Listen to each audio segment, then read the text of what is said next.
El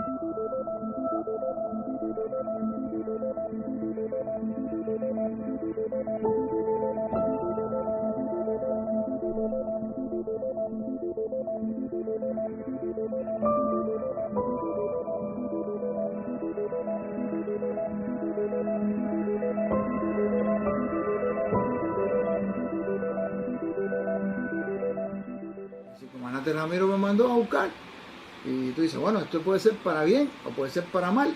Pues bueno, para mal no es, porque yo al final no he hecho nada malo, ni tengo nada que ver con el comandante, no tengo ningún incumplimiento. Entonces yo dije, esto es para lo de Che. Yo fui por el camino manejando mi colaquito, 5,5 kilómetros de pensamiento, y yo, si él me pregunta esto, yo le contesto aquello. Si él me dice esto, yo iba preparando mi esquema, mi estrategia de entrevista con el comandante. Y fui para allá.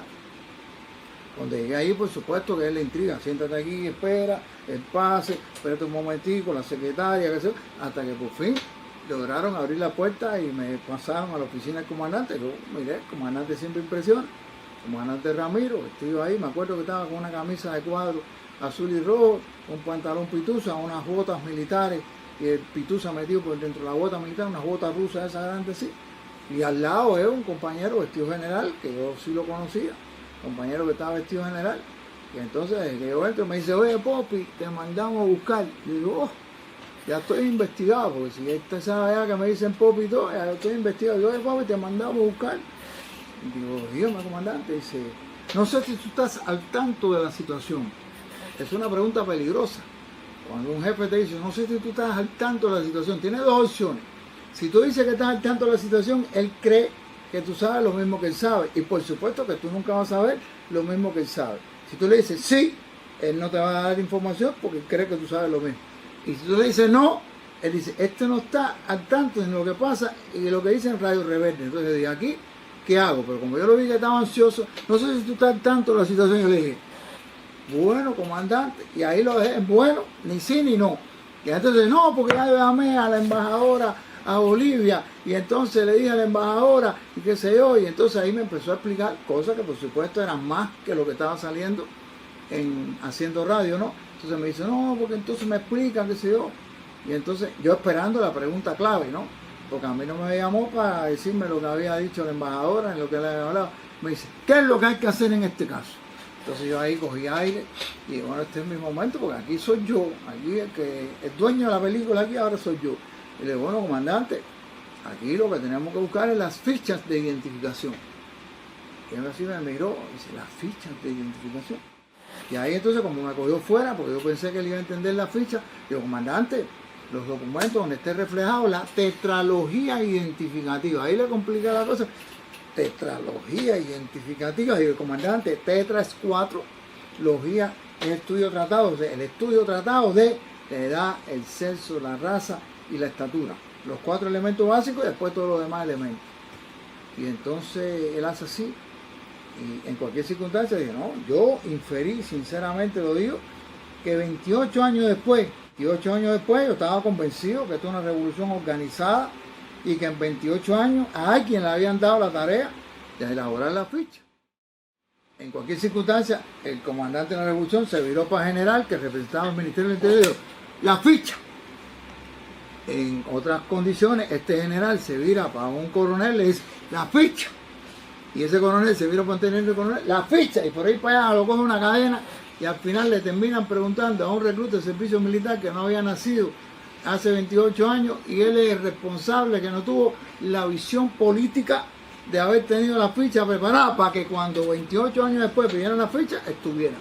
Y entonces el general se puso nervioso y como no había más nadie, se viró para arriba mío. ¿Y la ficha? Y yo, no, si yo llegué ahora mismo, ¿cómo van a preguntar a mí por la ficha? Yo no tengo nada que ver con la ficha. Pero entonces dice, el comandante de la revolución dice, no, tranquilo, esto lo vamos a resolver. Digo, yo sabía, seguro que ahora él da una llamada y aparece, dan una clave, JK 2847, pan, y abre un archivo y ahí están guardadas todas las fichas. Y entonces dice, oh, eso se resuelve rápido. Y yo esperando, bueno, ¿cuál es la clave? ¿A quién van a llamar? Y dice, oye, Popi, encárgate tú de hacer la ficha. Y además, tiene 72 horas para hacer la ficha. No solo me dio la tarea, sino me dijo que en 72 horas yo tenía que hacer la ficha que no habíamos hecho en 28 años. Pero esa es la grandeza que tiene la revolución. Nosotros salimos para la calle con todo lo que nos dijeron y en 68 horas nosotros elaboramos la ficha de los 15 guerrilleros.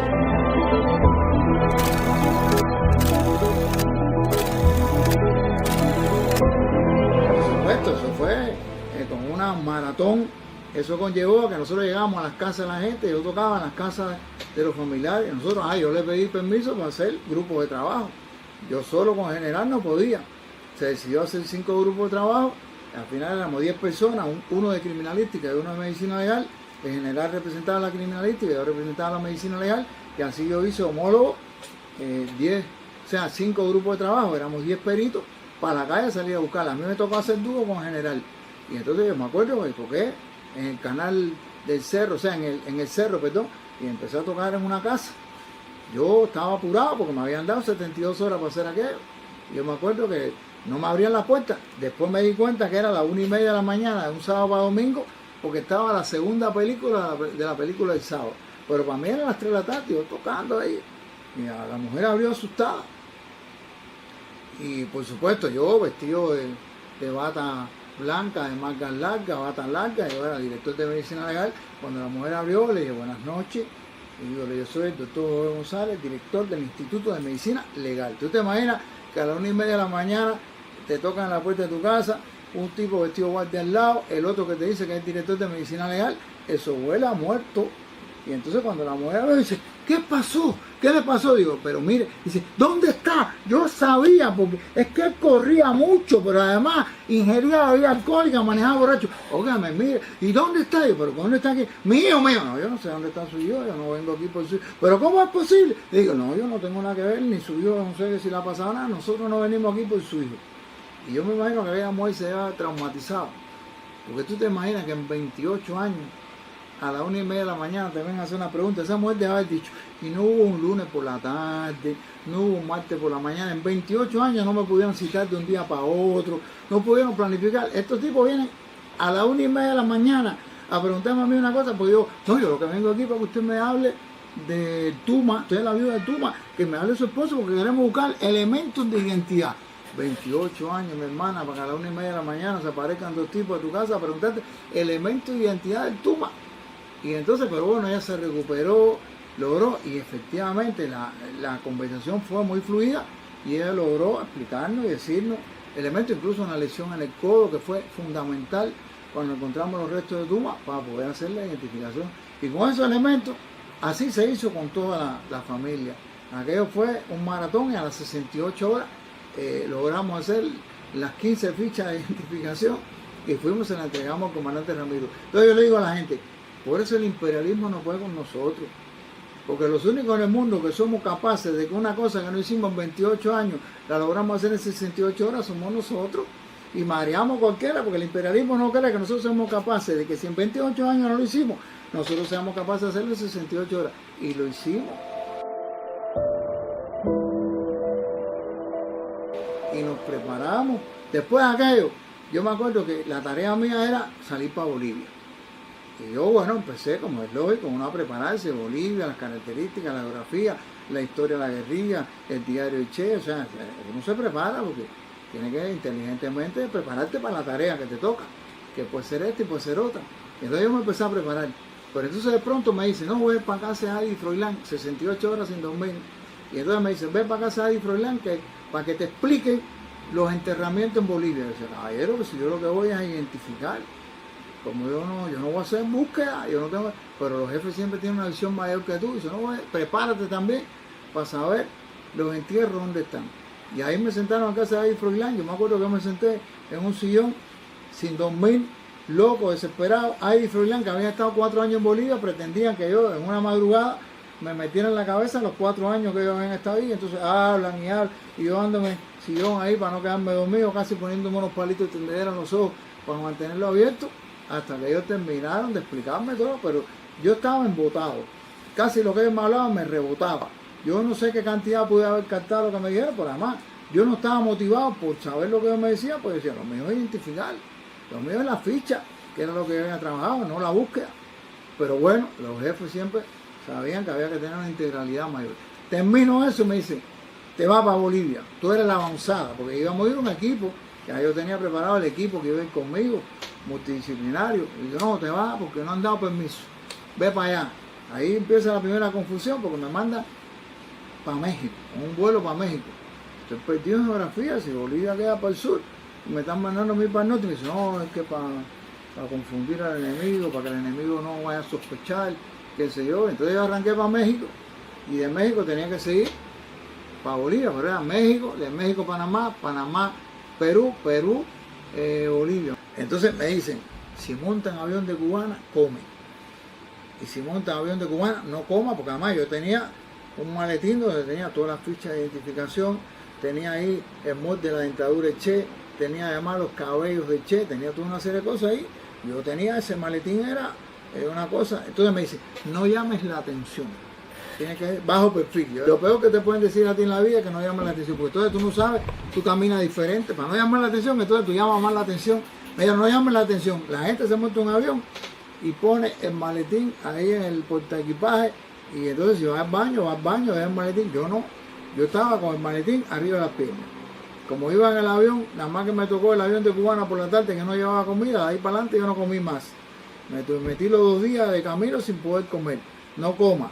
Y entonces ya, si tú no comes, fíjate que es una información adelantada. Cuando la gente puede ser mula de droga, una de las cosas es que no coma. Pero yo no comía, entonces no comía. Si iba al baño, llevaba el maletín. O sea que yo, al final yo todo lo que hacía era al revés, era llamar la atención constantemente. Hasta que finalmente llegué a Bolivia. Yo siempre le digo a la gente que cuando pasé por Perú, me dice, oye, ten cuidado, que ahí está la gente Fujimori, el servicio de inteligencia Fujimori. Y entonces no entres al baño, que el baño es peligroso, te trabancan en el baño y te quitan el maletín. Entonces yo tenía que estar en lugares públicos. Yo no me movía para lugares donde estuviera yo solo. Y además, como tuve que estar toda la madrugada en Perú, yo me metí toda la madrugada caminando, porque si me sentaba, me quedaba dormido. Si me quedaba dormido, tenía miedo que me quitaran el maletín. Y entonces me pasé haciendo infantería todo el aeropuerto. No llama la atención, me imagino con los servicios de inteligencia de las cámaras, este tipo o es esquizofrénico o tiene algún problema psiquiátrico, porque lo único que hacía era camina para aquí, camina para allá, camina para aquí, camina para allá. Y entonces yo le digo a la gente que yo soy el único cubano que no ha tomado café, pero lo ha inhalado. Yo pasaba por delante de la cafetería, así, inhalaba café para mantenerme despierto, porque no podía entrar a tomar el café, para que no podía ir al baño, no podía tomar líquido, hasta que bueno, pues finalmente llegué a Bolivia. Cuando llegué a Bolivia llegué súper adelantado, porque habían mandado un emisario que era un boliviano que iba antes que yo, que era el que iba a cuadrar la llegada mía a Bolivia para oficializarla, pero él llegó y él fue con un no paper. O sea, un no paper es un documento que nunca existió, donde decía que yo iba y la misión que yo tenía, pero cuando yo llegué todavía no tenía instrucciones, por tanto me tuve que meter en la embajada esperando ahí a ver qué pasaba, hasta ver qué cosa era lo que iba a pasar, y así estuve como una semana aproximadamente. Y yo me acuerdo que a mí me llamaba la atención porque al principio que llegué, yo era el que le decía a la embajadora las instrucciones, porque yo venía a Cuba y traía la última noticia. Pero cuando pasaron los días, ella era la que recibía las noticias de Cuba y yo tenía que enterarme por ella cuáles eran las instrucciones. Pero la embajadora se sentaba conmigo. El Papa, tú sabes que siempre el Papa se sienta en un asiento más alto. Y para mí que la embajadora era el Papa, porque ella se sentaba en el asiento y a mí me sentaba en un asiento que cuando yo me sentaba se desinflaba, así se me desinflaba y yo la veía a ella allá arriba y yo aquí abajo. Y entonces la embajadora hacía así, miraba a todos lados, me decía, dicen de Cuba, y se ponía la mano en la boca y me decía, y yo le decía, ¿cómo? La primera vez le pregunté, ¿cómo? Y ella me decía, ¿qué dicen de Cuba? Se ponía la mano en la boca y dice que era para que no se oyera, porque la técnica era que podía haber grabación del enemigo en la oficina. Después se le ocurrió salir para la calle a trotar, y yo a 4.000 metros de altura, reventado, ella con mono deportivo, ropa deportiva, y yo con la ropa que llevaba, la bota que llevaba, trotando ahí con una falta de aire total, con la cabeza jorobada para tratar de mirar la boca, pues ella se ponía la mano en la boca y decía, dicen de Cuba. Al final, lo que te puedo decir es que yo nunca me enteré de lo que decían de Cuba.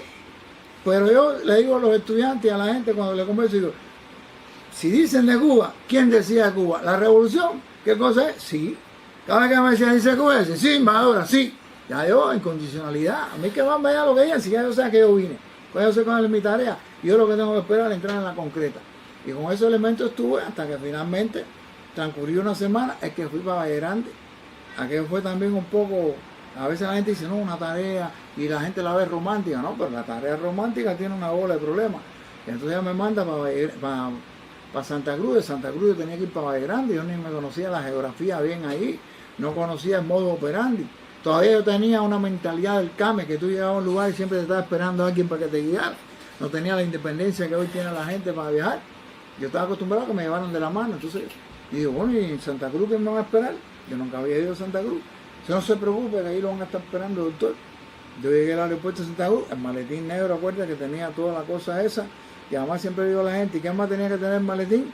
No, tenía que tener dinero. Si no tenía dinero, yo estaba con una cantidad de dinero que nunca me había visto tanto dinero. Yo estaba nervioso con el dinero que llevaba en el maletín.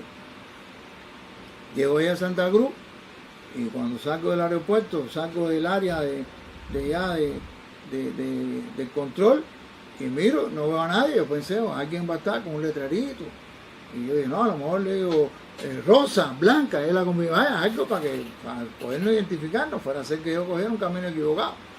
Y de pronto veo que no hay nadie. Y entonces espero unos minutos, no había nadie. Y de pronto dicen por el lado del aeropuerto, doctor Jorge González, presente sin información. Digo, ¿verdad que el mundo es chiquito? Porque tú te imaginas que yo llegue por primera vez en mi vida a este aeropuerto en Santa Cruz y hay alguien que está llegando en este mismo vuelo que se llame Jorge González y sea doctor igual que yo, porque yo no creo que ese sea el contacto de la embajadora, porque si esto es una cosa de intriga, ¿cómo va a estar metiendo un bocinazo ahí por el lado del doctor Jorge González? Y yo me quedo incrédulo, pero no habían pasado unos segundos, unos minutos, de pronto vuelvo a decir, ya yo lo veía que era un poco más imperativo, doctor Jorge González, presente sin información. Digo, oye, esto será conmigo. Entonces yo, no, espérate, pues entonces yo, uno ha aprendido mucho, he visto muchas películas y eso, entonces yo, no, pero yo lo que no voy a ir es para información. Yo me voy a parar en un ángulo en el cual yo vea cómo es la onda de información, yo vea, y cuando yo vea que un tipo se acerca y hable con la gente de información y diga mi nombre, es el que me está buscando a mí para yo caracterizar el tipo, ver cuál es el ambiente. Yo voy para ir para información, o sea, me paro en un ángulo y miro y veo 3 hombres que estaban ahí, uno con una cámara en la mano. Y yo estudié, mi doctorado en Alemania fue el alcoholismo agudo y la influencia del alcoholismo agudo en los accidentes de tránsito. Y entonces digo, no, esto es. Y cuando miro, estos tipos están curdas, la gente tan borracho, evidentemente, no tengo la menor duda de eso. Y entonces, bueno, hasta que me veo que son ellos, evidentemente, se acercan, hablan y me llaman. Y entonces digo, no, pues no puede ser que la embajadora me estén mandando a ponerme en contacto con esta gente que están borrachos. Y entonces uno de ellos me ve, parece que la embajadora le había dicho, uno que tiene un bigote muy grande.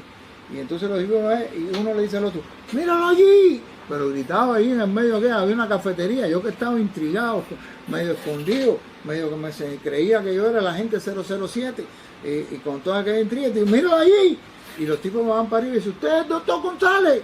Usted fue el que mandó la embajadora de Cuba. Gritado, digo, mi madre. Entonces yo me acuerdo que cuando digo, ¿usted es el doctor González? Dije, sí, porque hay una cosa psicológica, cuando te gritan, tú hablas bajito, es una forma de transmitir a la gente que te baje la voz. Yo digo, sí, pero el sí me salió un poco fino, ¿no? Porque, sí.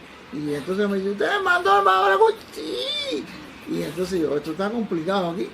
Hasta que los tipos dicen, no, mire, nosotros estamos borrachos, porque ellos me dieron chupado, yo no entendía qué cosa era chupado, nosotros estamos chupados porque es que estábamos en la fiesta del hijo de él que se graduó, la embajadora nos llamó, y entonces, díganle qué es lo que hay que hacer. Digo, yo no puedo creer que esta gente, la embajadora, no le haya dicho cuál era la tarea. Entonces dice, no, digo, no, lo que hay que hacer es ir para Valle Grande. Yo me di cuenta que eran casi las 10 y pico de la noche, que lo que yo le dije era un disparate, porque para ir para Valle Grande eso conllevaba preparación y toda esta serie de cosas. Conclusión, para no ser de larga la historia, salimos para Valle Grande.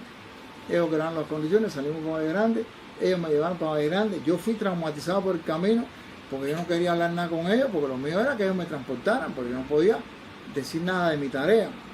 Y ellos locos porque yo les explicaba en qué consistía la tarea, y yo callado todo el tiempo. Entonces yo me acuerdo que cuando yo iba mirando por el camino, yo decía, oye, como hay bonsai aquí, porque yo veía una cantidad de árboles chiquitos. Después me di cuenta que como era de noche, estaba todo oscuro, yo veía los árboles chiquitos, pero era porque había un barranco tremendo, y los árboles se veían chiquitos, pero era el barranco que había por ir para allá. Y después paramos en un lugar donde había una cholita, o sea, una india que estaba ahí, con una fogata. Y entonces él le pregunta, ¿tiene coca? Y yo, imagínate tú, que me había metido 10 años aquí de jefe de toxicología forense en La Habana, cayéndole atrás a todas las drogas y toda esa serie de cosas. Y de pronto veo que este boliviano le dice a ella, oye, ¿tiene coca?